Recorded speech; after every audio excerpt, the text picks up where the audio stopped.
뉴스 속 깊숙한 이야기를 들어보는 인터뷰, 오늘 두 번째 인터뷰입니다. 질문 드리고 싶은 게 참 많은 분입니다.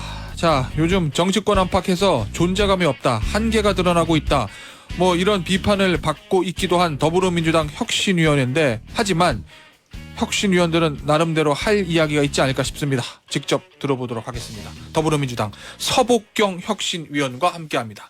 안녕하세요. 반갑습니다. 정치학 전공하셨다고요? 예. 풀뿌리 민주주의가 전공이라고 하고. 원래 정당 선거 제도 연구했는데요. 예. 한 10년 전부터 예. 이제 풀뿌리 민주주의 연구도 하고 있습니다. 그러다가 어떻게 보면 현실 정치에 지금 처음 참여하신 거나 마찬가지시잖아요. 예. 어떻습니까? 아직 한 달이 조금 못 된 것 같던데 한 달 정도 혁신위원 해보시니까요. 생각한 것보다는 괜찮습니다. 아, 그렇습니까? 예. 아, 괜찮다는 의미는 어떻게 받아들여야 될까요, 제가? 사실 저희가 애초에 그럼 기대가 없었는데 와보니까 할만하다 이런 취지신 건가요? 그거보다는 훨씬 힘들 거다라고 아, 생각을 했는데 예. 생각보다는 덜 힘듭니다. 혁신 힘들 거라고 생각했던 거는 아무래도 기존 혁신을 하기 위해서는 당을 좀 개혁해야 되는 건데, 기존의 어떤 중진 의원들이나 현역 의원들의 좀 저항이 있을 것 같은데 와보니까 덜하더라, 뭐 이런 말씀이신 건가요? 뭐 저항이라기보다는 예. 그러니까 더불어민주당이 사실 대한민국에서 제일 큰 정당이지 않습니까? 그렇죠. 의원도 제일 많고요. 네. 뿌리도 깊고 역사도 오래됐고. 당원 수를 기준으로 하면은 사실 OECD에 이만한 당원이 있는 정당이 없어요. 아, 그래요? 예. 그러니까 덩어리가 크기 때문에 내부의 스펙트럼이 굉장히 다양하죠. 아, 예. 이념적 스펙트럼이요. 생각도 다양하고. 알겠습니다. 역시 뭐 이념적 스펙트럼이라고 하면 생각도 다양하다고 하면 딱 생각나는 게 친명계, 비명계 이 얘기인데 그 얘기는 차츰 제가 좀 말씀 좀 질문해 드리도록 하고요. 이 문제부터 좀 이 질문부터 들어봐야 될 것 같아요. 일전에 민주당을 향해서 이 오합지졸이다, 콩가루 집안이다 이렇게 말씀하시고, 그리고 김영주 의원, 송영길 의원, 이상민 의원 다 국회 부의장의 당 대표의 중진위원회 굉장히 정치 거물들이거든요. 그 의원들의 실명을 콕 집어서 비판을 하셨어요. 제가 최근에 야당에서 뭐 혁신위원, 야당 뭐 여당도 마찬가지지만 혁신위원, 비대위원 이런 분들이 그 기존 당의 중진위원들이나 거물들을 실명으로 이렇게 공개 저격한 예를 제가 본 적이 없는 것 같아서, 예, 이렇게 강한 어조로 비판하신 이유가 있을까요? 저희 혁신위는 그러니까 예. 국민들의 시선에서 더불어민주당을 한번 봐달라 이런 요구를 받고 왔습니다. 국민의 시선에서요? 그렇죠. 그런데 지금 국민들이 후쿠시마 오염수 문제든 아니면은 이제 자연재해 문제든 사회재난 문제든 많이 힘드시지 않습니까? 예. 근데 저희가 처음에 이제 느끼고 들어간 게 이럴 때 사실 대한민국에서 제일 큰 정당이 위로가 돼줘야 된단 말이에요. 대안을 줘야 되는데. 그렇겠죠. 예. 근데 좀 상식적이지 않은 문제들로 국민들을 좀 많이 피곤하게 하고 있는 부분이 있어서 예. 좀 느끼시라고 꼭 집어서 아. 말씀드렸어요. 상식적이지 않은 거. 자, 그러면 하나씩 보죠. 송영길 대표 같은 경우에 돈봉투 의혹이잖아요, 전당대회 때. 이런 일은 왜 발생했다고 보시나요? 사실 그게 좀 안타깝게도 그분이 뭐 당에서 자체 조사를 하거나 예. 그렇게 해서 정보가 남아있지 않아요. 아하. 그러니까 저희도 정보를 잘 모릅니다. 예. 당시의 진실과 사실관계에 대해서. 그렇죠. 예. 그러니까 뭐 사실에 관한 정보가 있어야지 네. 왜 그렇게 됐는지를 알 텐데, 근데 이제 그 이후에 당의 대처에서는 저희는 좀 미흡한 점이 있었다라고 아하. 보는 입장인데요. 예. 그거를 떠나서 어쨌든 간에 송영길 전 대표가 탈당을 했더라도 예. 그분이 더불어민주당 대표였다는 걸 모르는 국민은 없으시잖아요. 그럼요. 그렇기 때문에 이게 더군다나 여러분이 지금 유무죄를 다투어야 되는 예. 사안인데 좀 무겁게 행동해 주셨으면 좋겠다. 음. 이런 거였죠. 이 이상민 의원의 경우에 제가 인터뷰를 했을 때도 본인은 분당을 얘기하는 게 아니다, 이 절박한 심정으로 당의 개혁과 혁신을 얘기하는 거지 누가 당을 깨자고 그랬냐 이렇게 얘기하던데요. 사실 저는 이상민 의원님의 절박함을 의심하진 않아요. 예. 그런데 우리가 아다르고 어다른 거잖아요. 아하. 그렇기 때문에 말씀이 톤이 좀 너무 나가면 내부자들이 상처를 받죠. 예. 그리고 밖에서 국민들이 보시기에는 저거 뭐지? 그러시잖아요. 아하. 그러니까 그런 조절을 좀 해주시면 좋겠다 이런 거였죠. 톤 조절을요. 예. 김영주 국회 부의장 건은 어떻게 보고 계십니까? 사실 뭐 그 건은 선출공직자면 기본 아닙니까? 기본이요. 그렇죠. 예. 왜냐하면 세금으로 월급 받는 공직자가 업무 시간에 딴 일하다가 들키신 사건이잖아요. 예. 근데 그게 뭐 당에서 경고를 해야 되고 그래야 사과를 하시고 이럴 문제는 아니죠. 예. 예. 일각에서는 특히 여당 쪽에서는 이것도 내로남불 아니냐 이런 비판도 하던데요. 김영주 국회부의장에 대해서. 그게 뭐 사실 그렇게 치면 예. 업무 시간에 다른 일 하다가 들킨 분들이 많죠. 그래요? 예, 그렇긴 하나 예. 앞으로는 그러지 마셨으면 좋겠다. 알겠습니다. 자, 한 달 정도 민주당에서 혁신위원으로 활동하시다 보면 이게 가장 문제다. 혁신의 핵심은 이거다. 여기부터 좀 고쳐야 되겠다라는 그 생각이 드신 게 있을 거 아니에요. 어떤 부분이던가요? 두 가지 저는 생각을 예. 했는데 하나는 지금 이제 의원님들이나 당원분들이 당 안으로 에너지가 너무 쏠려 있다. 당 안으로 에너지가 쏠려 있다. 당 내부 문제. 당 내부 문제로요. 예. 그러니까 지금은 사실 국민들이 더불어민주당에 무엇을 원하는가를 예. 훨씬 더 무겁게 보셔야 될 때다. 네. 그러니까 시선을 밖으로 좀 돌리시라. 아. 이런 걸 측면에서 이제 접근을 하는 게 하나 있고요. 예. 또 하나는 이만큼 큰 조직이 의견이 다양한 거는 자연스러워요. 어느 그렇겠죠. 조직이나. 예. 근데 문제는 서로 의견이 다르더라도 모아나가는 게 조직의 능력이거든요. 예. 그 부분이 좀 약한 것 같아서 저희 어. 혁신이가 그런 부분을 좀 열심히 보고 있습니다. 다른 의견을 모아나가는 하나로 모아나가는 게 부족하고 당 내부 문제에 너무 에너지를 쓴다라는 이 진단은 제가 딱 들으면 당의 계파 갈등, 당내 권력 투쟁 여기에 의원들이 매몰돼 있다 이렇게 들리는데 맞습니까? 글쎄요. 저는 제가 본 더불어민주당은 예. 밖에서 보듯이 예. A 개파, B 개파 이렇지 않더라고요. 아 그래요? 예. 언론에서는 뭐 친명, 비명 이렇게 나누던데. 그거는 그러니까 저도 사실 그런 편견을 가지고 봤는데 예. 실제 당 내부는 그렇게 단순하지가 않더라고요. 그럼 더 복잡합니까?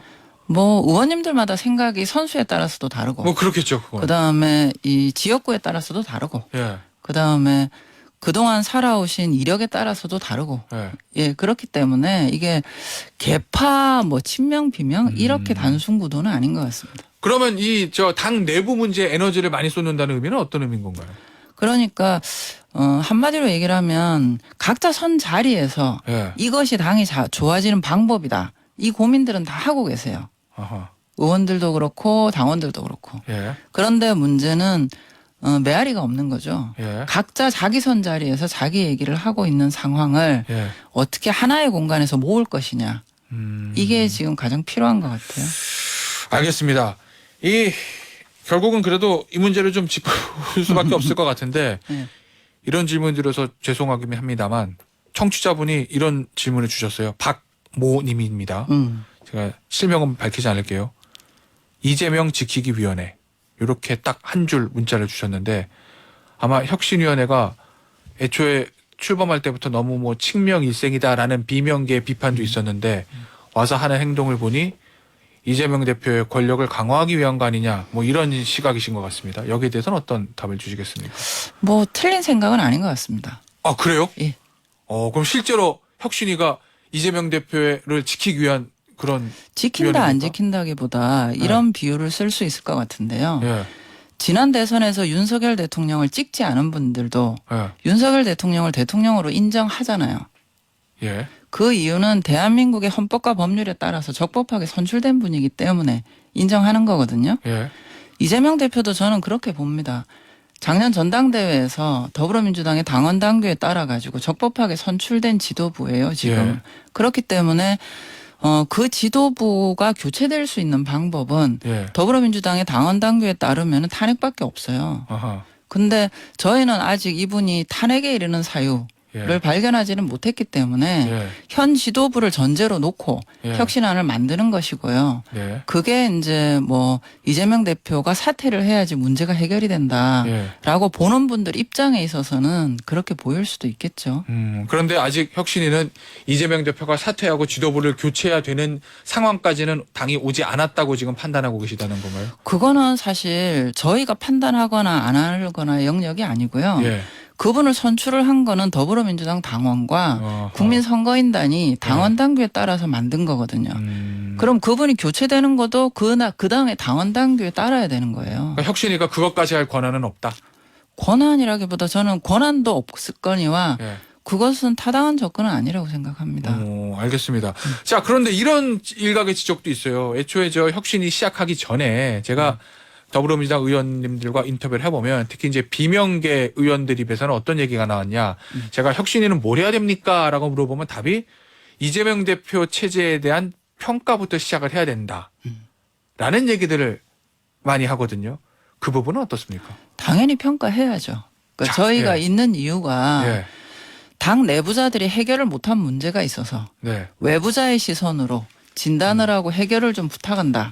네. 그래서 저희가 와 있는 거기 때문에 네. 문제가 없으면 저희가 왜 왔겠어요. 음. 그러니까 당연히 평가는 해야죠. 자, 그러면 한 달 정도 지났는데 평가해보니까 어떻던가요? 이재명 대표 체제가. 이재명 대표 체제에서 기인한 문제도 있고요. 예. 문재인 정부 5년에서 기인한 문제도 있고요. 예. 그다음에 더 길게 역사적으로 예. 한 20년 된 문제도 있고요. 예. 그래서 이제 그런 부분들을 저희가 제도적인 측면, 예. 그다음에 실행 프로세스나 시스템의 문제, 예. 그다음에 당원이나 의원분들의 행동의 문제 이런 거를 쭉 나눠서 지금 평가를 하고 있습니다. 그 이제 하나씩만 보죠. 그러면 이재명 대표 체제의 문제는 뭐가 딱 떠오르시던가요? 보시고. 예를 들어서 저희가 1호 혁신안으로 불체포 특권 아하. 문제를 얘기를 했잖아요. 예. 그 저희가 이제 온 이유가 예. 그 2021년 전당대회 돈봉투 사건 때문에 예. 최신 의총이 있었고 그렇죠. 거기에서 외부자의 시선으로 당을 좀 볼 필요가 있겠다라는 예. 게 합의가 돼서 저희가 온 거거든요. 근데 저희가 와서 보니까 일단 여러 가지 문제로 국민들이 굉장히 힘들고 고통스러운데 지금 연이어서 방탄국회 논란이 있었던 거잖아요. 예. 그렇기 때문에 앞으로는 이런 논란을 초래하는 게 좋지 않겠다. 그래서 이것부터 사실 저희가 이제 제안 드린 건 예. 지난번 이제 노웅래 의원이나 이재명 대표나 아니면 윤관석 의원, 이승만 의원 사건 연이은 체포동의안 부결 사건 네. 부분을 앞으로는 되풀이 안 하시는 게 좋겠다. 예. 라는 취지를 담아서 제안 드린 거죠. 아마 외부에서도 혁신위가 들어오면 제일 먼저 하는 게 이 불체포 특권 포기에 대한 문제가 아니겠냐라는 예측이 있었고 실제로 그걸 1호 혁신안을 내놨거든요. 그런데 비명계 의원 31명하고 이 더 좋은 미래 소속 의원들이 이걸 포기하겠다는 의사를 밝히긴 했는데 아직 지도부에서 추인한 것도 아니고 혁신은 1호 의안을 의총에서 통과된 것도 아니에요. 그 상황은 어떻게 과정은 보십니까? 반대입니다. 그러니까 지도부에서는 네. 이 그러니까 추인이라기보다는 이제 존중하기로 한 거고. 그래서 지도부에서는 존중하기로 했습니까? 그랬죠. 발표가 났고요. 예. 그다음에 그날 의총에서 안건 상정을 하신 것도 예. 박강원 원내대표님이 상정하신 거죠. 예. 그런데 원내대표님이 상정하신 것이 예. 의원님들의 의견 논의 과정에서 예. 1차 부결이 된 거거든요. 예. 그러니까 근데 뭐 저희는 오늘 예. 아니면 뭐 조만간 결론이 날 거라고 보고 있습니다. 그 결론이라고 하면은 혁신안을 의원총회에서 추인하는 쪽으로 결론이 날 거다라는 말씀이신 예. 건가요? 아, 왜 그렇게 보시? 1차에서는 부결됐었는데. 1차에서는 사실 네. 이 문제를 가지고 그 160명이 넘는 의원님들이 처음 얘기를 해본 거거든요. 예. 그리고 쉬운 문제는 아니죠. 사실 지금 아하, 검찰 예. 조건이나 예. 이런 부분들을 판단하시기가 저희도 사실 쉬운 문제라고 생각해서 제안 드린 건 아니에요. 그거는 지금 검찰의 민주당 의원들에 향한 수사가 좀 많이 있기 때문에 본인들이 포기하기는 쉽지 않을 거다라는 생각을 하고 계신다는 건가요? 그러니까 그 수사가 들어올 텐데 예. 사실은 이제 체포동의안이 가결이 되고 난 다음에 네. 영장실질심사 과정이 있잖아요. 그렇죠. 그러니까 이제 저희가 권고 드린 거는 예. 체포동의안은 가결하시고 실질심사 과정에서 적법성을 다투시는 게 예. 국민들 보시기에 훨씬 동의를 얻기 쉬울 거다. 이런 제안을 드린 건데 예. 사실 이제 또 그런 것도 있죠. 체포동의안이 가결이 되면 그 자체로 마치 그 유죄 확정이 된 것으로 예. 받아들이는 국민들도 있으시니까 시선이. 예, 그런 부담은 있으시겠죠. 알겠습니다. 내일 아마 이재명 대표하고 이낙연 전 대표하고 만난다는 것 같던데요. 지난주에 수년되셨죠. 수년된 예. 일정이. 이낙연 전 대표의 당내 역할론에 대해서는 어떻게 보고 계신가요? 어쨌든 전 대표시고요. 예. 그 당의 어른이잖아요. 음흠. 그렇기 때문에 지금 당이 어쨌든 이 국민 신뢰 회복을 하는데 예. 역할을 하시겠지요. 예. 김은경 혁신위원장이 분열은 혁신 대상이다. 이렇게 얘기하면서 이낙연 전 대표를 좀 저격하는 듯한 인터뷰를 했다가 비명계 의원들, 친낙계 의원들의 거센 저항에 좀 부딪혔는데 특히 이제 서른 의원 같은 경우에는 페이스북에 공개적으로 개탄스럽게 짝이 없다. 무슨 근거로 그런 발언을 한 것인가 이렇게 받아쳤습니다. 그 상황은 어떻게 보고 계신가요? 그 아마 서른 의원님이 뭔가를 좀 혼동하신 것 같은데요. 아, 그래요? 예. 예. 그러니까 그 혼동을 하시거나 오해를 하신 것 같은데 그 예. 인터뷰 원문을 보시면 예. 그 이낙연 대표가 그런 그러니까 역할을 해주실 것으로 기대한다. 예. 라는 얘기를 하시기 위해서 중간에 걸러간 거거든요. 음흠. 그렇기 때문에 아마 뭐 자세히 읽어보시면 오해는 풀리지 않을까 싶습니다. 알겠습니다. 아마 이제 마지막 질문이 될 것 같은데 혁신위원으로서 이재명 대표에게 좀 요구할 것이나 하고 싶은 말이 있으시면 좀 한마디 해주시죠. 지금 국민들이 많이 어렵습니다. 예. 그 후쿠시마 오염수 방류 문제도 있고요. 이번 폭우 사태 피해도 있고요. 예. 그런데 지금 현 정부는 거의 공동화되어 있는 상태이기 때문에 일종의 대한민국에서 제일 큰 정당으로서 대한정부 역할을 해야 되지 않나 싶습니다.